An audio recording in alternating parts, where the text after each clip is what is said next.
മലയാളത്തിന്റെ lady super star എന്നാണ് മഞ്ജു വാര്യരെ ആരാധകർ വിശേഷിപ്പിക്കുന്നത്. ശരിക്കും ലേഡി സൂപ്പർ സ്റ്റാർ തന്നെയാണ് മഞ്ജു. പ്രായത്തെ വെല്ലുന്ന സൗന്ദര്യവും നിഷ്കളങ്കമായ പുഞ്ചിരിയും കൊണ്ടാണ് മഞ്ജു മലയാളികളുടെ നെഞ്ചിൽ ഇടം പിടിച്ചത്. ഒരുപാട് പുതുമുഖങ്ങൾ മലയാള സിനിമയിൽ വന്നു പോകുന്നുണ്ട്. എങ്കിലും മറ്റാർക്കും കിട്ടാത്ത ഒരു ആരാധന മഞ്ജുവിന് കിട്ടുന്നുണ്ട് എന്ന് പറയുന്നതിൽ തെറ്റില്ല.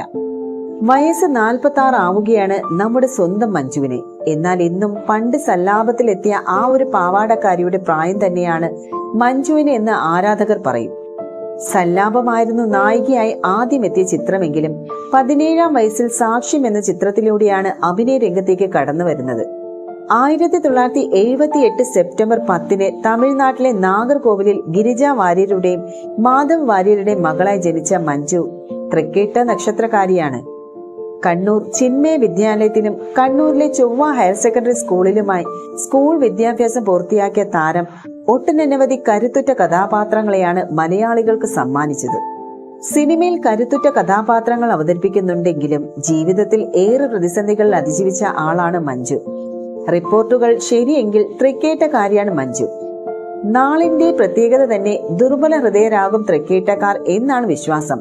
മാത്രവുമല്ല, ഈ നാളുകാർ നിൽക്കുന്ന ഇടത്ത് ഐശ്വര്യം വന്നു കയറുമെന്ന വിശ്വാസവും നിലനിൽക്കുന്നു. ഇതേ ചുറ്റിപ്പറ്റിയുള്ള ചർച്ചകളും ഇടക്കാലത്ത് നടന്നിരുന്നു.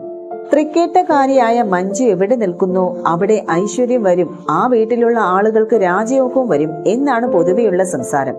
അതിനുള്ള ഉദാഹരണമാണ് മുൻകാല ജീവിതമെന്നും ആരാധകർ ചൂണ്ടിക്കാണിക്കുന്നു. ഒരു ഇടവേളയ്ക്ക് ശേഷം മഞ്ജു വീണ്ടും മോളിവുഡിലും കോളിവുഡിലും സജീവമായിരിക്കുകയാണ്. ശക്തമായ തിരിച്ചുവരവ് നടത്തിയ മഞ്ജുവിനെ പ്രേക്ഷകർ ഇരു കൈയും നീട്ടിയാണ് സ്വീകരിച്ചത്. മലയാളത്തിലെ പകരക്കാരില്ലാത്ത താര സാന്നിധ്യമായി ഇങ്ങനെ സ്ക്രീനിൽ നിറയുമ്പോൾ ആരാധകർക്ക് സ്വകാര്യ അഹങ്കാരവും കൂടുന്നു. കുടുംബത്തെ പോറ്റാൻ 50 പൈസ പോലും കളയാതെ കൂട്ടിവെക്കുന്ന പെൺകുട്ടി അഞ്ജലിയും ഗുണ്ടയെ തല്ലി താഴെയിടുന്ന മധുരമയും സുജാതയും എന്നുവേണ്ട ഫൂട്ടേജിൽ വരെ എത്തി നിൽക്കുകയാണ് മഞ്ജു. നിരവധി കഥാപാത്രങ്ങളാണ് അണിയറയിൽ ഒരുങ്ങുന്നതും. 2 വർഷം തുടർച്ചയായി സംസ്ഥാന സ്കൂൾ യുവജനോത്സവത്തിലും കലാതിലക പട്ടമണിഞ്ഞിട്ടുള്ള മഞ്ജു വാര്യർ 1995 പുറത്തിറങ്ങിയ സാക്ഷ്യം എന്ന ചലച്ചിത്രത്തിലൂടെയാണ് ആദ്യമായി അഭിനയിച്ചത്.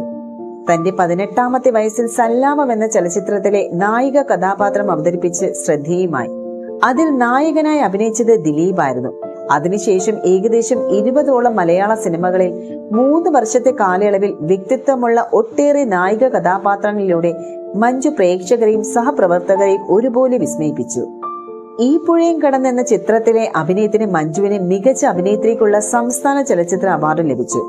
1999 കണ്ണെഴുതി പൊട്ടും തൊട്ട് എന്ന ചിത്രത്തിലെ അഭിനയത്തിന് ദേശീയ ജൂറിയുടെ പ്രത്യേക പരാമർശവും ലഭിച്ചു. നടൻ ദിലീപുമായിട്ടുള്ള വിവാഹത്തിന് ശേഷം മഞ്ജു വാര്യർ സിനിമ അഭിനയം നിർത്തി. 14 വർഷങ്ങൾക്ക് ശേഷം 2012 ഒക്ടോബർ 24 മഞ്ജു വാര്യർ വീണ്ടും അരങ്ങിലെത്തിയത്. മലയാളത്തിൽ വ്യക്തിത്വമുള്ള സ്ത്രീ കഥാപാത്രങ്ങൾ കുറയുമ്പോഴുണ്ടാകുന്ന ചർച്ചകളിൽ എപ്പോഴും മഞ്ജു വാര്യർ എന്ന പേര് ഒന്നാമതായി ഉയർന്നിരുന്നു. അതിന് കാരണം തന്നെ മഞ്ജു മലയാളത്തിന് നൽകിയ സംഭാവനകളാണ്. ഇനിയും കരുത്തുറ്റ ഒരുപാട് കഥാപാത്രങ്ങൾ ഇന്ത്യൻ സിനിമയ്ക്ക് തന്നെ നൽകാൻ മഞ്ജുവിന് സാധിക്കട്ടെ എന്നാണ് ആരാധകർ ആശംസിക്കുന്നത്.